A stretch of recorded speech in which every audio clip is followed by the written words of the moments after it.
Here, I'm very excited that you guys are focusing on the issue of hunger and homelessness for your Hunger and Homelessness Week. I've worked on this issue for almost 5 years now, and so I think it's great to be able to talk about what's happening around the world and some ways that we're working to combat hunger.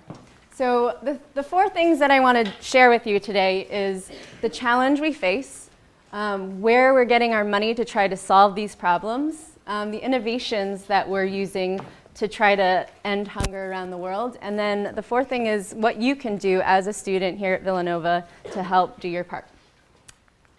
So I just wanted to whet your appetite a little bit at the beginning. We'll get into kind of the challenge of global hunger in a second, but there's a quick video that kind of talks about what we're using technology for. And so this, we use a lot of acronyms in our work, but ICT4D is Information and Communication Technology for Development. So just watch this video and then we can continue.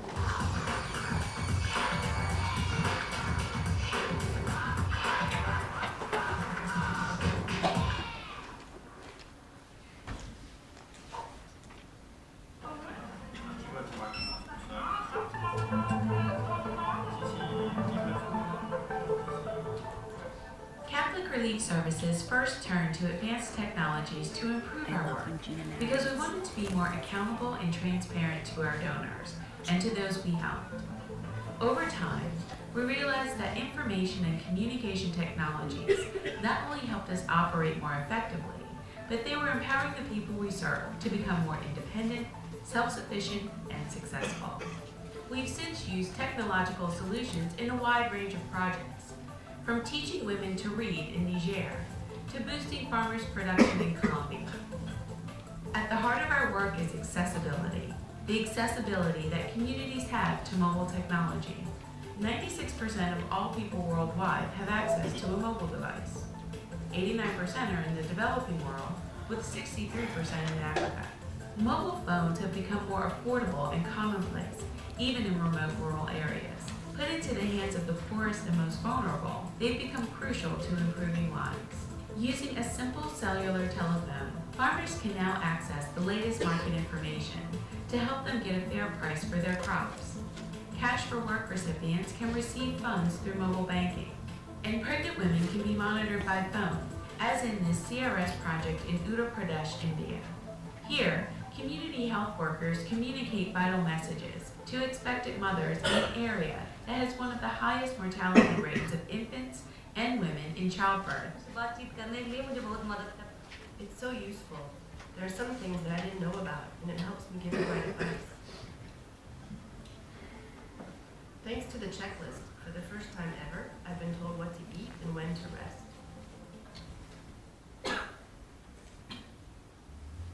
Since 2007, our ICT4D programs have expanded and now cover all sectors and regions where we work.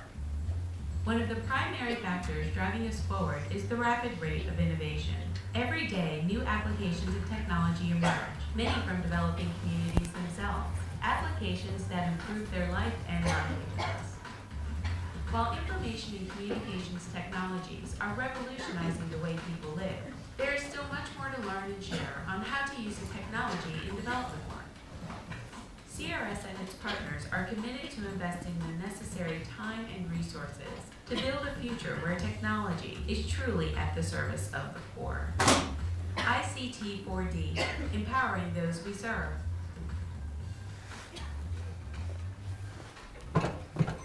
Okay. Great. So how many of you are surprised to see the use of computers and mobile phones and the things that we're doing in the middle of Africa? Great. So I have your interest. So yeah, we're using a lot of this stuff But let's look more at the problem before we kind of delve into the solutions. Let's see, why isn't this going for? Okay, we'll start here. Great. So I'm sure a lot of you have studied about the topic of hunger. I'll just give you some background just in case, or to refresh your memories. We have around 842 million people. That's 1 in 8. So, you know, if we have a room of however many this is, imagine every 8th person being hungry. That means you go to bed at night hungry. You know, the feeling after you play sports or before you go to class, if you're hungry, it's harder to do all those things. It's harder to concentrate. It's harder to have the energy to do daily things. So, you know, it's a common problem that people around the world face, not just around the world, but in the United States as well. 9 million people die every year from hunger and malnutrition. That's not just that they starve to death, but it's really about, you know, diseases that you become more susceptible to when you are malnourished. And then what's interesting also is that not interesting, but, you know, most of the people who are hungry live in the developing world.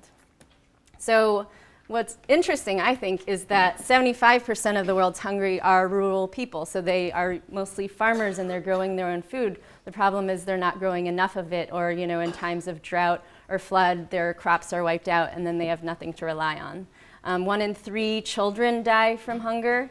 And then you see that women and children are more affected by hunger than men. And this is both cultural and for other reasons. Women kind of get into a cycle of hunger where if you're born to a mother who is underweight, then you have a higher chance of being stunted, and then the cycle continues.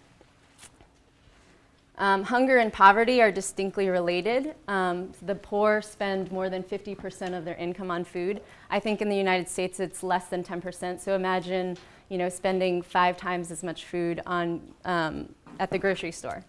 And, you know, we saw the food price crisis in 2010, and it caused hunger riots all over the world. And if that continues to be a trend, we'll see a lot more unrest around the world.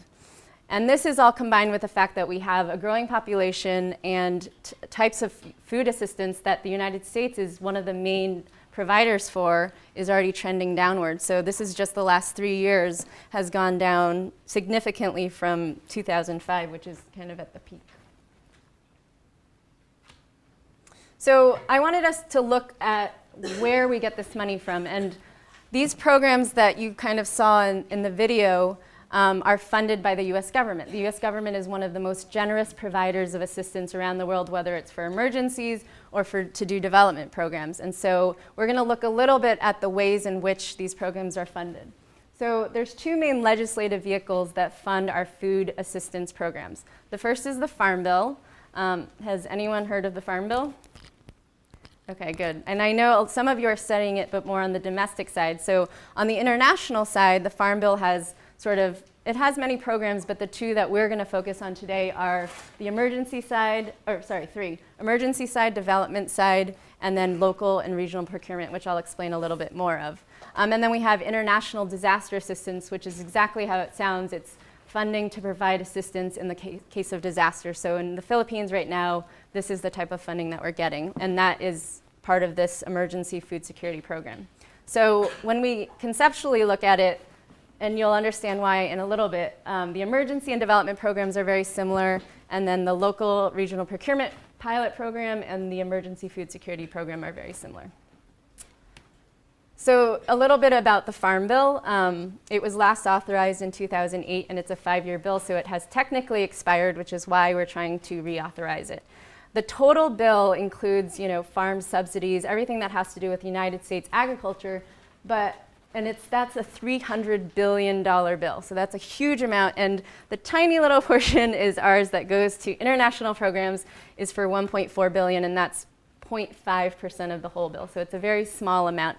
But it's very important that those dollars go very far, especially when you're in sub-Saharan Africa and everything costs a lot less.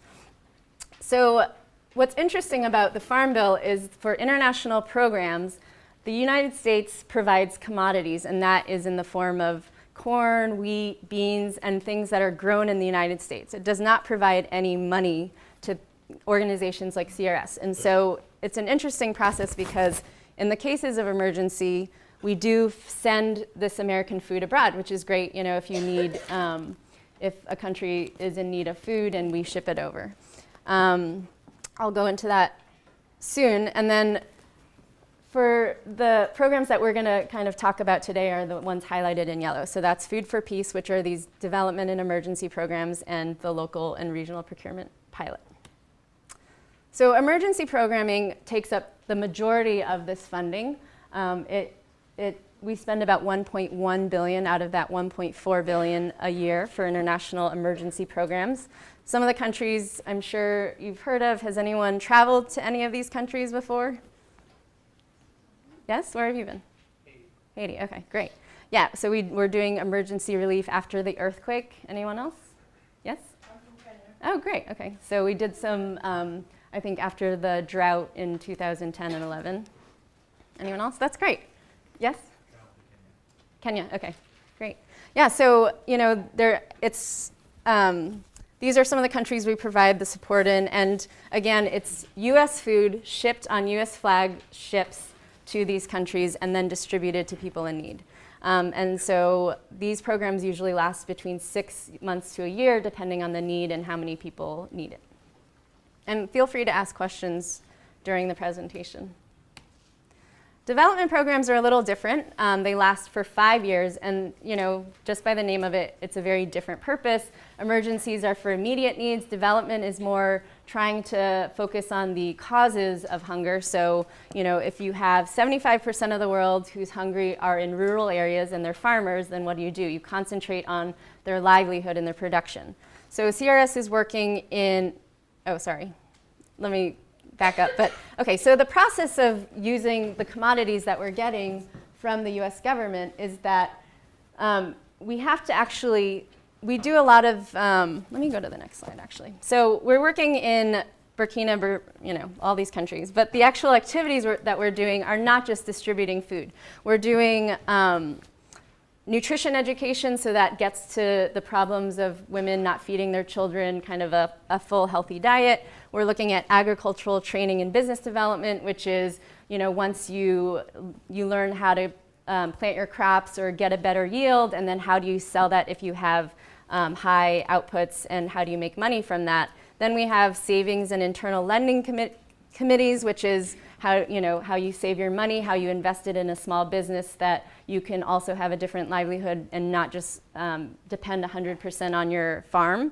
And then governance and early warning systems, which is very much tied into climate change and environmental protection, and making sure that, you know, these droughts that are happening more often, you will be prepared for those when they come. So backing up now, so the process of getting these programs to these people is not as simple as just CRS and going out and doing these programs. What we need to do is that the government funds the Farm Bill, and we get $300 million to do this, but using that $300 million, we buy commodities from US farmers. So let's say we buy 300 metric tons of corn from Iowa. Then we need to ship that to Burkina, or we ship it to Sierra Leone. And then when it gets to Sierra Leone, we have to drive it in trucks to Burkina Faso.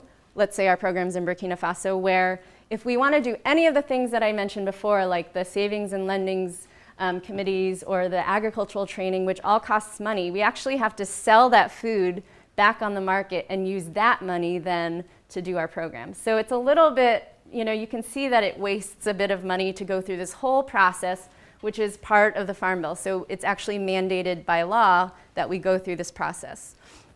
So it's a little bit wasteful, would you agree? But right now, that's how we do our work, because that's the way that we get our money from Congress. So I'm gonna show another quick video of the type of work we're doing in Malawi. And this is, again, development programming that goes towards looking at the root causes of hunger and poverty and how we're working with local farmers. And this one's in Malawi. Farmers are planting chilies, which are, you know, they weren't planting to sell, and now they are. So this should be.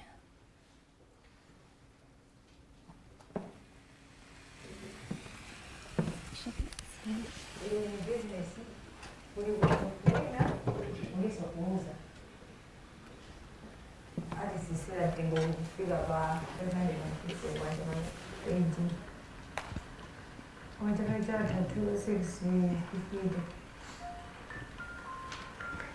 wote sini kasi kulima sambwa ifanya kutisha si uje ni mjengo wa sika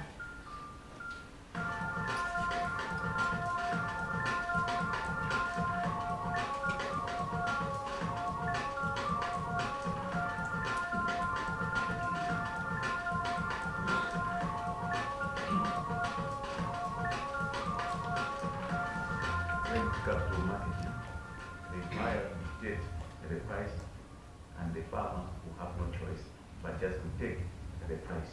But when they are in a group, then the group gives out the price. Hai mene sana rowe wala gamu di mapira mwanza minari mindama maka impa kuti ifedufuna kuti mutipasi nchito tukugwirireni kuti mutipasi ndalama koma wala itabwera kusa ulimwasa bora ndimene noti naona kuti kodi ulimwasa bora kuti business yachilungamo ine ndinamene ndinaliwo yandikira kwambiri kupanga program ya Samola. Here is running high up there in the Kwacha Valley, and it also it does not need a lot of area. That's why people have in those that have got low land income, they are able to make money.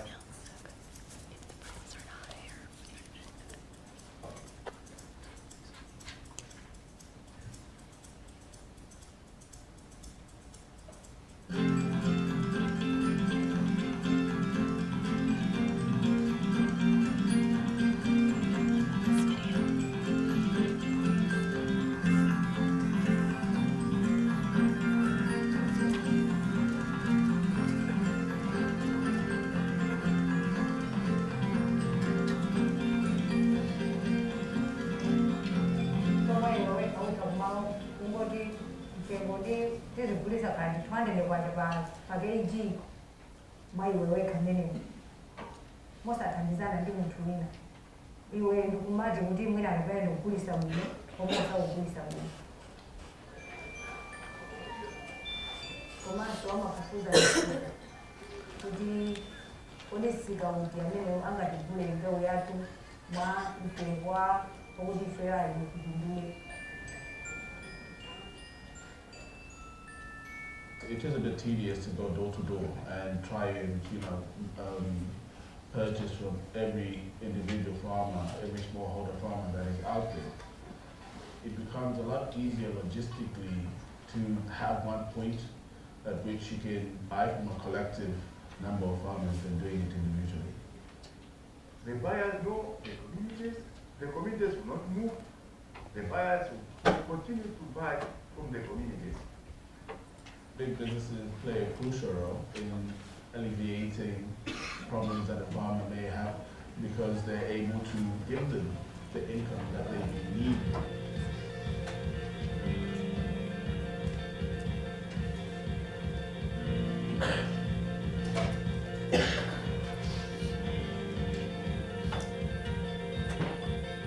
Hai mene sana wewe wala ndama yene ndima pesa muna kapena pachaka chatutu nimapesa muna kapena 5,000 mawala nita lowa ndikuyamba ulimi wa Samola ndupeza 80 cha 40,000 muna 90 cha 40,000 kumawala itabwera tinaonjezerapo pamene tikuzala chimanga mteza Samola nandolo kwa mwalima mbewu imodzi muna kapena somvula imabwera modala ndi mbewu imene wazala ana kupita kusukulu akudya komanso akufunda zoyenerera koma nthawi imene mafunda zisawangosoka mukanakhala kuti chaka cha mawaso unemera mukanaona nyumba itakula komanso itakhoma mala tilime mwina kapena 1 wanaenda halfway guys kuti mwina chaka chamwali tasolera.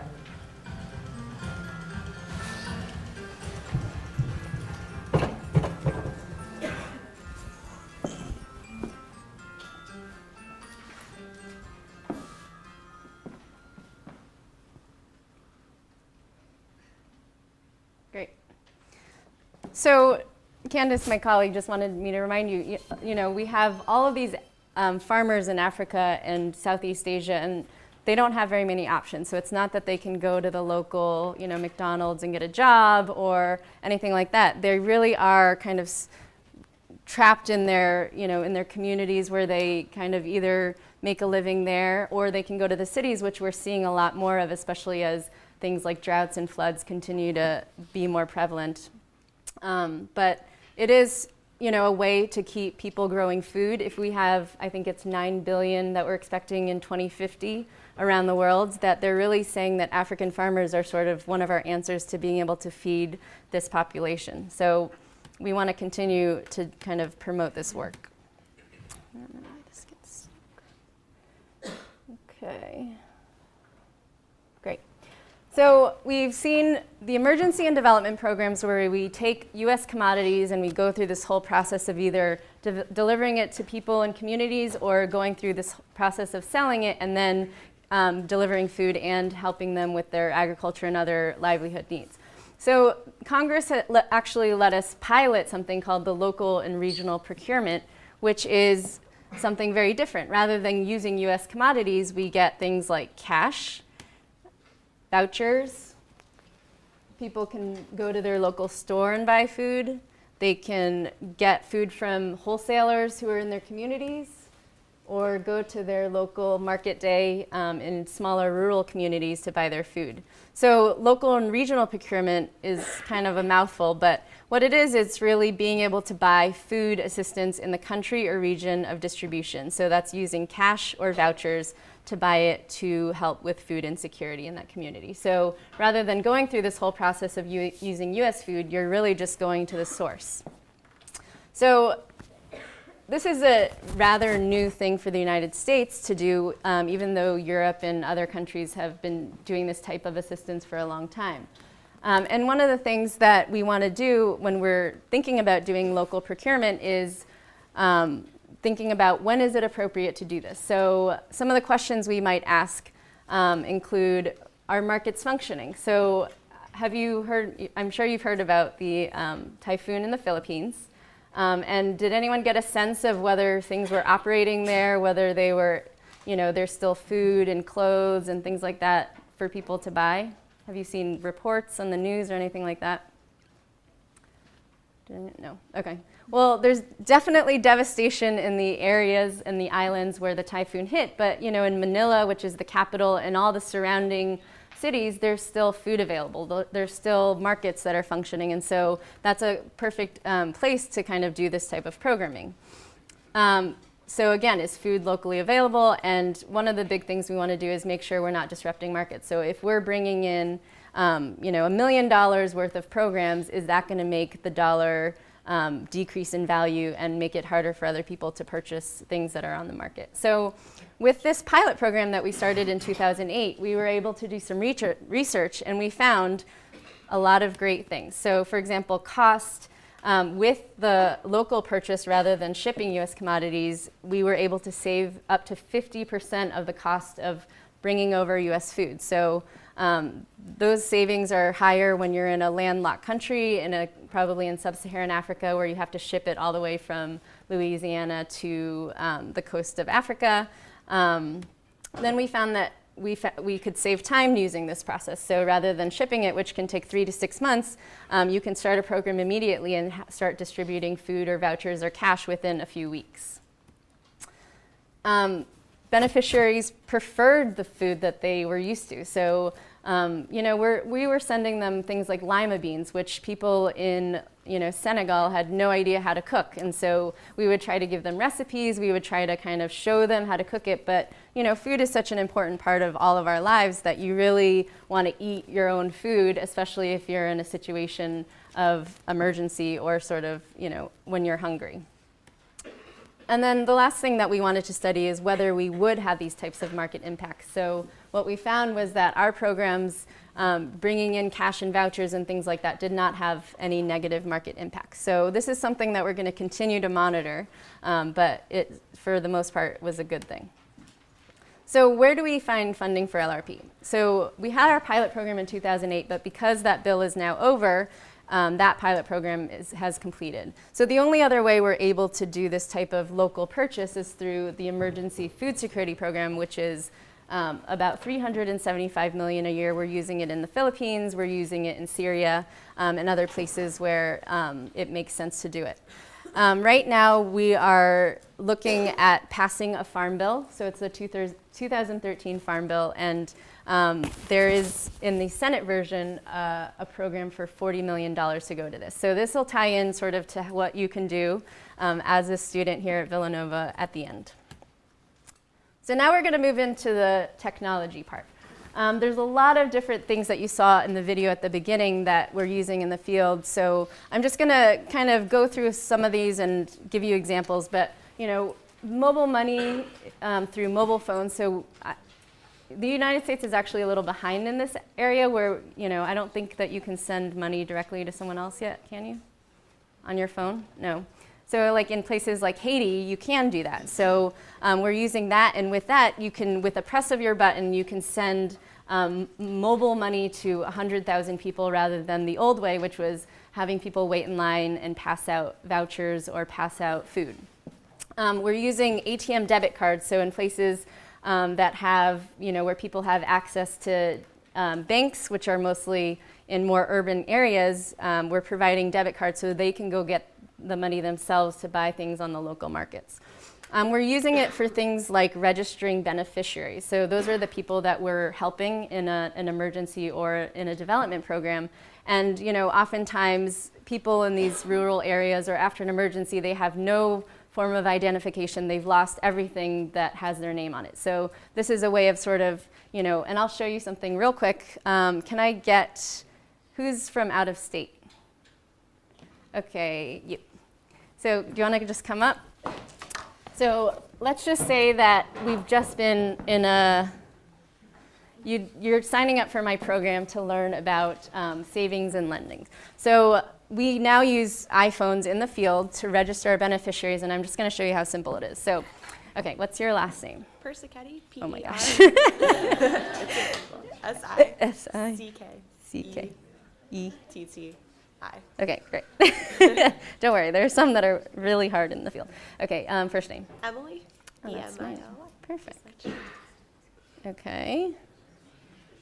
Female. Are you a freshman, sophomore, junior, or senior? Sophomore. Sophomore. And I can also take a photo of my beneficiary. Okay. And then now I'm going to have you sign it so that the next time you show up with this, I know that it's you. Great. Okay, so now I'm saving her information, and this will all go into a database. So if we have 2,000 people that we're working with, rather than have everyone fill out a form, you know, that took what, like a minute, right? Okay, now let's see what we're gonna do. Done. Now, so I'm going to tell you, okay, thank you for participating in our program. You know, next time come back in a week, and then we'll start our program. And we have these handy printers that we bring into the field that will print her identification card. So it not only has her information on it, it has her photo and her signature. So that's just, I mean, I've never even seen this in the United States, so I think it's pretty cool that we're using this in, you know, sub-Saharan Africa where there's very little connectivity otherwise. So it'll take a second to print it, but. And then, you know, if anyone wants to play around with this, if you're technologically inclined later, please feel free to. Okay, let's wait for that. Okay. Here, I'll deliver it to you after. Thanks. Okay, so that's just, so registration of beneficiaries. Then we're, you know, as part of our work, we want to make sure that the people we're working with are benefiting. So not only are we tracking how much food we're delivering and things like that, but we're going and doing questionnaires to say, you know, how many meals have you eaten? Are you able to last the week with, you know, feeding yourselves three times a day and things like that. We're looking at information sharing. So if everyone you're working with has a cell phone, you can send them text messages, say, you know, make sure you show up at this place to receive your next voucher or things like that. There's e-learning courses for farmers, so that, you know, I'm sure you have that type of thing here at school now, but now farmers in Africa can get online and take a course on how to build your business. And then they can also get price information and things like that. If a wholesaler's coming, let's say that chili buyer comes to your village, he can email all of you or text all of you and say, you know, come at this time in this place, and then you can go sell your chilies. So there's, you know, there's so many benefits that we see in the work that we're doing, that we're just able to meet the needs of a lot more people at one time. It's just we're able to kind of collect data in a way that we weren't able to before, and so forth. So I'm going to give you a couple examples of what we're doing exactly. This was mentioned in the video, but we were, after the earthquake in Haiti in 2010, we were doing some work. So, you know, obviously there was an earthquake and there was a lot of rubble around. So one of the activities that we did was we paid people who had food insecurity to clear the rubble, and then we would pay them with mobile money.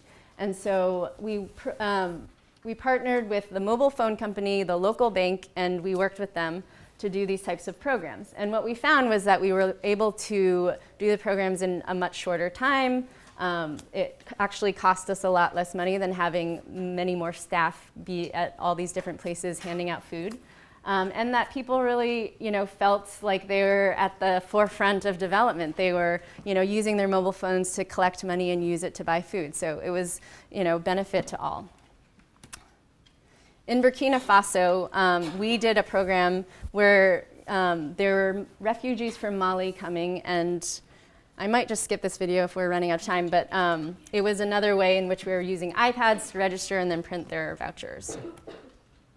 And then the last one is that business planning for farmers. And so also mentioned in this video, a lot of these farmers are now able to, you know, do things like run profitability analysis, which before, you know, if they earned any money, they'd use it on food or things like that. And it works with NGOs and farmers and field agents so that they can really develop a business plan and understand how they can essentially earn more money so that they can feed their families. So we are using this in the Philippines. We will continue to sort of expand it as the initial response is over. But you know, this is a perfect example of why we want to be able to use technology, use the cash, things like cash and vouchers in our programs.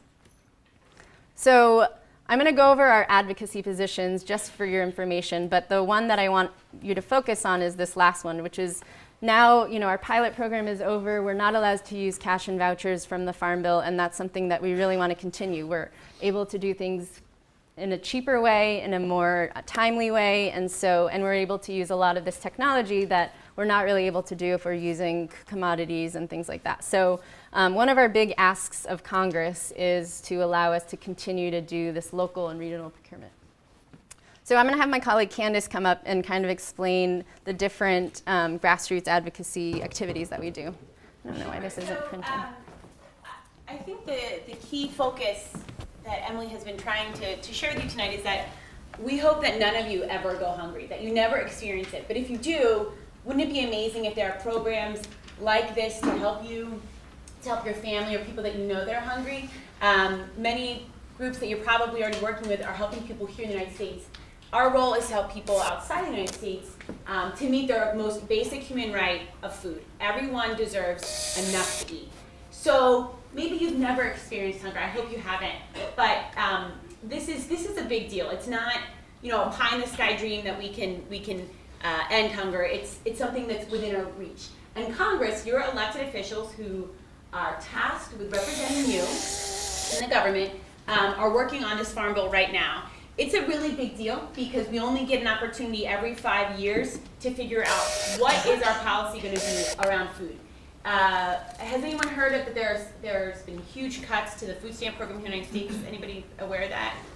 Really significantly deep cuts. I encourage you to advocate on that.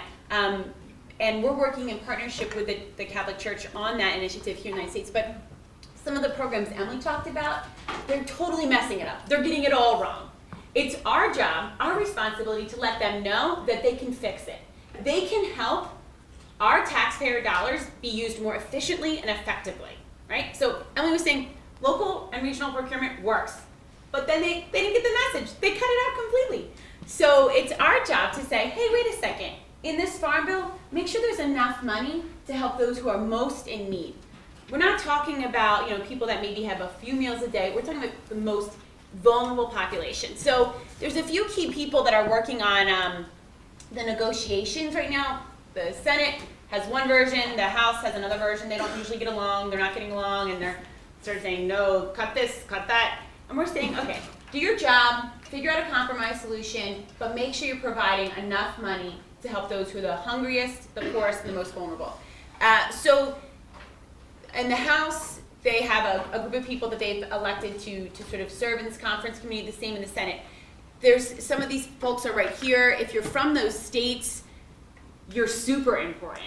You have an extra job to do because they're right now figuring out what's going to happen. Once the conference committee figures out a negotiation, a compromise solution, the whole House, the whole Senate will have to go on it. And that's when we need you to let your two senators, you have two senators and you have one representative to say, please protect poverty-focused funding in the Farm Bill and add in things like Emily was talking about.